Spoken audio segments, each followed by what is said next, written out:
Eu quero convidá-los a abrir a Bíblia, a Palavra de Deus, no capítulo 16 de Atos dos Apóstolos. A Bíblia nos fala a partir do versículo 22. Você que está me vendo, vou dar um tempo a você para encontrar na sua Bíblia Atos 16, versículo 22 em diante. A minha Bíblia diz assim: a multidão ajuntou-se contra Paulo e Silas e os magistrados, a multidão ajuntou-se contra Paulo e Silas e os magistrados ordenaram que se lhes tirassem as roupas e fossem açoitados. E depois de serem severamente açoitados, foram lançados na prisão. O carcereiro recebeu instrução para vigiá-los com cuidado. E tendo recebido tais ordens, ele os lançou no cárcere interior e lhes prendeu os pés no tronco. E por volta da meia-noite, Paulo e Silas estavam orando e cantando hinos a Deus. Os outros presos os ouviam. E de repente, houve um terremoto tão violento que os alicerces da prisão foram abalados. Imediatamente todas as portas se abriram e as correntes de todos se soltaram.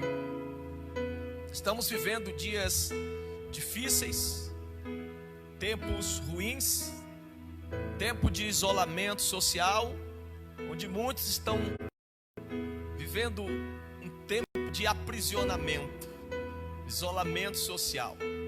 Muitos não podem sequer sair de casa, principalmente as pessoas que estão vivendo aí naquele grupo chamado grupo de risco. É uma crise sem precedentes no planeta, mas eu tenho a certeza de que o Senhor está conosco nesse momento, e é por isso que nós estamos aqui para levar uma palavra ao seu coração. Quando nós olhamos para a história de Paulo e Silas, nós aprendemos muito. Essa história tem muito a nos ensinar no que diz respeito a como nos posicionarmos diante da crise. Como eu e você temos nos posicionado, isso vai revelar muito de nós. Paulo e Silas, de uma forma injusta, eles foram arrastados e levados aos juízes, às autoridades, aos magistrados da época. E ali, debaixo da pressão da cidade inteira, esses homens foram condenados, foram açoitados com varas. Uma outra versão da Bíblia diz que eles foram fustigados com varas, bateram neles até se cansar. Certamente suas costas estavam com feridas abertas em carne viva. E para piorar ainda mais a situação, porque ser envergonhado diante de uma cidade inteira, ter suas roupas tiradas e depois ser agredido com varas, eles ainda foram levados, porque foi dada uma ordem que eles fossem levados ao cárcere interior, ao cárcere de segurança máxima, o lugar mais profundo da prisão. E ali, para se assegurar de que eles não fugiriam dali, os seus pés foram presos ao tronco, que era um instrumento de tortura, que prendiam os pés do prisioneiro e os fazia ficar numa posição bastante incômoda, fazendo com que as feridas das costas se abrissem ainda mais quando eles procuravam uma posição melhor para se assentar. E isso fazia com que o sangue não parasse de jorrar. Era um sofrimento terrível. Mas como você se posiciona diante de uma crise? Nós temos aqui o apóstolo Paulo, juntamente com Silas, vivendo numa crise sem precedentes. E hoje nós estamos também diante de uma crise. presos dentro das nossas casas. Temos visto aí pessoas correndo de um lado para o outro, com medo desse vírus, com medo de toda essa situação. Outros desesperados sem saber o que vai ser do seu futuro. Mas veja o que nós aprendemos nessa história bíblica de Paulo e Silas. Vamos relembrar? Paulo e Silas foram acusados por toda a cidade e presos injustamente. Foram agredidos com varas e levados ao cárcere mais profundo da prisão, o cárcere interior. E a pergunta de hoje, onde nós vamos basear a nossa mensagem: como está a sua alma diante das adversidades e crises que você enfrenta? Como está a sua alma? Porque dependendo da resposta, nós vamos revelar muito daquilo que nós somos. Porque é justamente na crise que nós revelamos quem nós somos de verdade. A princípio eu quero dizer para vocês que ninguém está imune às crises. Ninguém, independente de raça, cor, credo. Essa crise que nós estamos vivendo, ela é muito democrática, porque ela alcança o pobre, alcança o rico, alcança o que tem muito estudo, o que não tem estudo nenhum, alcança aquele que tem uma inteligência além do natural e os menos favorecidos. Alcança todas as classes, A, B, C, D e tantas classes possam aí inventar. Nós não estamos imunes à crise. Ah, mas eu sou cristão. Eu vejo muitas vezes as pessoas fazendo declarações triunfalistas. Eu não sou contra a gente fazer declarações de vitória. Na verdade, a Bíblia nos incentiva a falarmos e a decretarmos as palavras do Senhor. Mas a gente também precisa encarar a realidade. Paulo e Silas, eles sabiam que eles estavam presos injustamente, que eles estavam ali no cárcere interior. Nós não podemos minimizar a crise de maneira alguma. Esse é o maior erro que nós cometemos. Se você olhar toda a Bíblia de Gênesis a Apocalipse, você vai ver que homens e mulheres de Deus enfrentaram crises. Nós não estamos imunes às crises. Deus não nos prometeu que não teríamos crises, mas Deus prometeu que iria nos livrar de todas elas. É isso que está escrito no Salmo 34:19.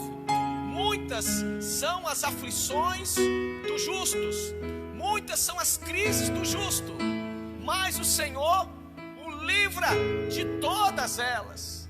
E é importante você entender que essa é mais uma crise que o Senhor vai estar com você e vai lhe ajudar a superar. Paulo e Silas sabiam muito bem que eles estavam sendo injustiçados.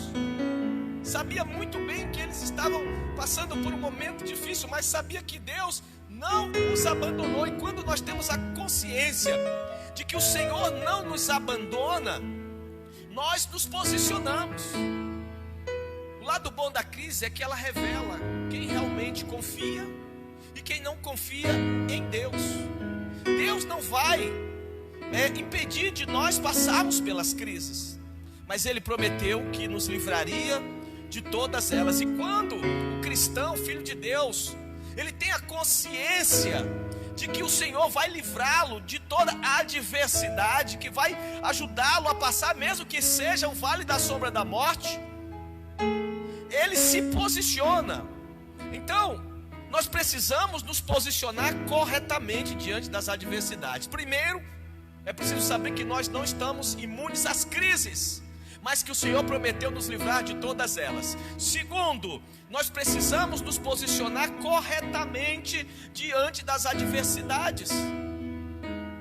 Eu vi quando essa crise começou, você também viu quantos posicionamentos equivocados. Mas é importante que nós nos posicionemos da forma correta. No capítulo 16, versículo 25, nós vemos o posicionamento de Paulo e de Silas diante da crise. Bem, eles foram injustiçados, eles foram acusados, eles foram agredidos eles levaram a surra de varas, tiveram as suas costas abertas, foram jogados no cárcere interior como bandidos de alta periculosidade, foram presos a um instrumento de tortura chamado tronco, que prendia os pés das pessoas, do prisioneiro. Eles poderiam estar diante dessa crise reclamando, murmurando, falando mal do governo, falando mal de A, de B, de C, falando mal dos demais religiosos. Mas nós não vemos nem Paulo nem Silas abrindo a boca deles para murmurar, para acusar o outro grupo religioso, ou falar de A, B, C ou D, ou reclamar do presidente, do prefeito, do governador, e nem mesmo dos juízes que o julgaram. Entenda, a Bíblia diz que a nossa luta não é contra a carne nem contra o sangue, mas contra os principados e potestades, contra toda a força espiritual do mal nas regiões celestiais. Qual foi o posicionamento de Paulo e Silas no meio dessa crise terrível? Assim tem que ser o nosso posicionamento. O que é que diz o versículo 25? Diz assim: por volta da meia-noite, Paulo e Silas estavam orando e cantando hinos, louvores a Deus. E os outros presos, os outros prisioneiros ouviam. Há um texto bíblico que eu gosto demais, que ele nos traz um ensino muito importante, que é de Lucas 6,45. O que é que diz Lucas 6,45? Diz o seguinte: que o homem bom, o homem de Deus, a mulher de Deus, o homem bom, do bom tesouro do coração, tira o bem, e o mal, do mau tesouro, tira o mal. Por quê? A boca fala do que está cheio o coração. E é no momento da crise que eu e você temos que tomar muito cuidado com aquilo que nós fazemos, com aquilo que nós dizemos, porque aquilo que nós falamos revela quem nós somos. Paulo e Silas, por volta da meia-noite, eles tinham todos os motivos. Seria compreensível se eles estivessem reclamando, se eles estivessem chorando, se eles estivessem lamentando. Mas a atitude deles traz um ensino precioso para nós, para você, filho de Deus, para você, filha de Deus, que está me vendo, que está cultuando ao Senhor nesse momento juntamente conosco aqui. Eles oravam, eles cantavam, era isso que eles faziam. A Bíblia nos diz em Mateus 21, 22, sobre a importância da oração, o seguinte: e tudo quanto pedides em oração, crendo, recebereis. Paulo e Silas tinham essa consciência espiritual. Então, uma das primeiras coisas que nós devemos fazer no momento da dificuldade, no momento da luta e no momento como esse, é nos voltarmos para Deus em oração. Está escrito em 2 Crônicas 7,14: se o meu povo, que se chama pelo meu nome, se humilhar e orar, buscar a minha face e se arrepender dos seus maus caminhos, então eu os ouvirei dos céus, perdoarei os seus pecados e sararei a sua terra. No momento da crise, a oração é fundamental. Não perca a espiritualidade. Não é porque nós não estamos tendo culto presenciais que você vai deixar de orar, que você vai deixar de buscar ao Senhor. Há inúmeros versículos na Bíblia que falam sobre o poder da oração.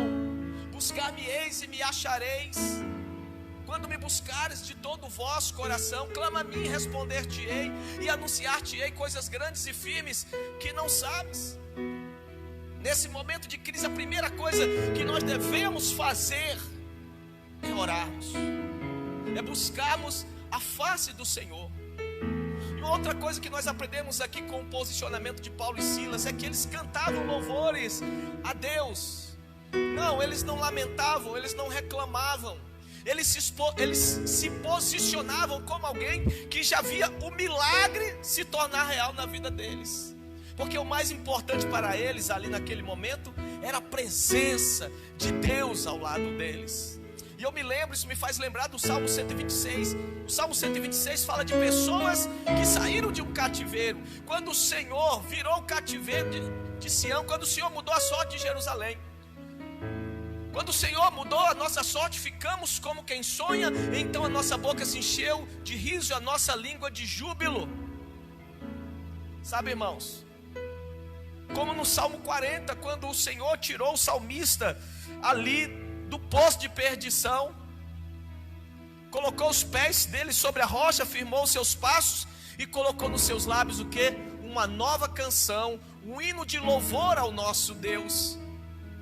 Então eles cantavam porque eles eram gratos a Deus, porque eles estavam felizes com aquilo que o Senhor tinha feito na vida deles, e aquilo que o Senhor tinha feito na vida deles era incomparavelmente maior do que a crise que eles estavam passando.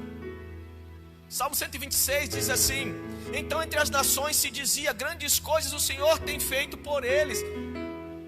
Sim, com efeito, grandes coisas Deus tem feito por nós, e é por isso que nós estamos alegres, e é por isso que nós estamos cantando. Paulo e Silas talvez não tivessem forças físicas para adorar, mas o Espírito de Deus que habitava em seus corações fazia com que eles adorassem a Deus com todas as suas forças. Então, entenda, diante de uma crise, nós não estamos imunes às crises. Precisamos nos posicionar corretamente diante da adversidade. E terceiro, o que você compartilha no meio da crise revela quem realmente você é, revela o estado da sua alma. Aquilo que você fala, aquilo que você diz, aquilo que você expõe, revela o seu interior. E hoje as redes sociais, olha, são um verdadeiro caso para quem é psicólogo, psicanalista, psiquiatra. Estudos de caso ali pelo Facebook é a coisa mais linda, pelo Instagram, pelas redes sociais, pelo Twitter. A gente conhece muito das pessoas por aquilo que aquela pessoa escreve, por aquilo que ela posta, por aquilo que ela diz. O que é interessante aqui nesse momento é o que você está compartilhando, como é que você se posiciona diante da crise. Porque a Bíblia nos diz que os demais companheiros de prisão, ou os demais prisioneiros ouviam. O Salmo 126 diz que entre as nações eles falavam sobre isso. Eles diziam, grandes coisas o Senhor tem feito por eles. Quando Isaac foi perseguido ali na terra onde ele estava, cavava os poços, o inimigo vinha lá, aterrava. Chegou uma hora em que o inimigo olhou para ele, para Isaac, e disse: agora eu sei que tu és um homem abençoado. Aquilo que nós falamos, dizemos, ou como nós nos expressamos no meio da crise, revela quem nós somos. Os demais prisioneiros ouviam. Escute uma coisa: o que sai da nossa boca, ou da ponta dos nossos dedos quando digitamos alguma coisa, tem poder para curar ou para matar. Tem poder para edificar ou para derrubar. Aquilo que nós falamos através dos nossos lábios ou através das redes sociais, ou seja, qual for o caminho, tem poder para sustentar e tem poder para abater. É isso que diz Provérbios 18, 21, que a morte e a vida estão no poder da língua. O que bem a utiliza come do seu fruto. Então, queridos, nesse tempo de crise, nesse tempo de dor, de angústia mundial, use a sua boca, use a sua voz, use as suas redes sociais, não para disseminar medo, caos, não para criticar, mas para abençoar, para bendizer, porque foi para isso que eu e você fomos chamados. Não havia ninguém naquela prisão mais injustiçado do que Paulo e do que Silas. Não havia ninguém naquela crise, dentro daquele presídio, que sofreu mais do que Paulo e Silas. Ninguém. Mas Paulo e Silas usaram as suas vidas para adorarem a Deus, para buscarem a Deus. Ouça, haviam prisioneiros que estavam de olho em Paulo e Silas. Tem muita gente que precisa de uma palavra sua, de uma palavra sua. Tem muita gente que precisa de uma palavra de afago, de uma palavra de esperança, de uma palavra de motivação, de uma palavra de fé. Lembre-se que todos estavam na mesma prisão, na mesma crise. E Paulo e Silas eram os que mais sofriam ali. Mas eles não deixaram que a crise falasse mais alto do que o relacionamento deles com o Deus vivo. Tem gente que, assim como os prisioneiros daquela penitenciária, daquela prisão, que precisam ouvir o que você tem a falar. Há pessoas que estão esperando uma palavra de fé. Estava ouvindo o testemunho de uma mulher na Espanha, que ela foi lindo, porque em alguns países da Europa é muito difícil você falar do amor de Deus. E essa mulher, ela foi para a varanda da casa dela e começou a cantar sozinha, uma brasileira lá na Espanha. E ela começou a cantar sozinha e ninguém estava lhe vendo aparentemente. E ela cantou com toda a alma dela. Ela disse: foi tão difícil eu fazer isso. E ela começou a cantar e cantar e cantou o louvor até o final. E quando ela acabou de cantar, achando que estava sozinha, ela ouviu um monte de aplausos ecoando ali pela sua vizinhança. Às vezes nós não sabemos que tem pessoas que querem ouvir ou ver algo da gente. E eu quero dizer para você nessa noite que está se sentindo triste, você que não pode sair de casa porque você faz parte do grupo de risco, escute, tudo isso vai passar. Continue adorando, continue glorificando, continue bendizendo, ore, leia a Bíblia, busque ao Senhor com todas as suas forças. Não demonstre cansaço ou estresse. Adore a Deus. Paulo e Silas, apesar de suas feridas, eles oravam e adoravam. Entenda, tem gente que está de olho em nós. Não gaste o seu tempo fazendo aquilo que Satanás quer, ou que a sua carne quer. Invista o seu tempo agora, declarando que Deus é bom em todo tempo. Deus, Ele é bom. Porque quando Deus decidir abrir as portas, meu irmão, ninguém vai segurar. A Bíblia nos fala o seguinte: depois que Paulo e Silas começaram a cantar e orar, o versículo 26 fala no de repente. Eu quero profetizar na sua vida o de repente de Deus. De repente significa assim, de uma maneira inesperada. Algo vai acontecer aí na sua vida, na sua casa, e você vai se surpreender, porque a Bíblia diz que de repente,